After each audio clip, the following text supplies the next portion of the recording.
নেটফ্লিক্সের আলোচিত series squid গেমের বিরুদ্ধে নকলের অভিযোগ ভারতীয় নির্মাতা সোহম শাহর। সম্প্রতি আইডিয়া চুরির অভিযোগে তিনি প্ল্যাটফর্মটির বিরুদ্ধে মামলাও করেছেন। তবে এক বিবৃতিতে নকলের অভিযোগ উড়িয়ে দিয়েছে প্ল্যাটফর্মটি, এমনই জানিয়েছে হিন্দুস্তান টাইমস। 2009 সালে মুক্তি পেয়েছিল ইমরান খান, সঞ্জয় দত্ত, রবি কিষণ অভিনীত সিনেমা লাক। অন্যদিকে 2021 সালে নেটফ্লিক্সে মুক্তির পর ঝড় তোলে কোরীয় সিরিজ স্কুইড গেম এবং চলতি বছরেই এর দ্বিতীয় মৌসুম মুক্তি পাওয়ার কথা। তবে এরই মধ্যে নির্মাতা সোহম শাহর দাবি স্কুইড গেম মূলত লাক সিনেমার নকল, আর এর পাল্টা জবাব দিয়েছেন নেটফ্লিক্স কর্তৃপক্ষ।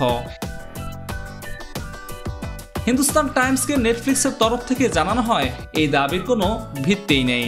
স্কুইড গেম হোয়াং ডং হিউক দ্বারা নির্মিত, তিনি এটি লিখেছেন। অন্যদিকে সোহম দাবি করেছেন তিনি 2006 সালে বা এর কাছাকাছি সময়ে তার গল্পটি লিখেছিলেন এবং 2009 সালের জুলাই মাসে ছবিটি ভারত, যুক্তরাজ্য, যুক্তরাষ্ট্র এবং সংযুক্ত আরব আমিরাতের প্রেক্ষাগৃহে মুক্তি পেয়েছিল। অন্যদিকে হোয়াং ডং হিউক 2009 সালে স্কুইড গেমের গল্প লিখেছিলেন, যা আরও 1 যুগ পর মুক্তি পায়। তাই সোহমের আশঙ্কা 2009 সালে মুক্তির পর লাক সিনেমা দেখেই তিনি হয়তো স্কুইড গেম লিখেছিলেন।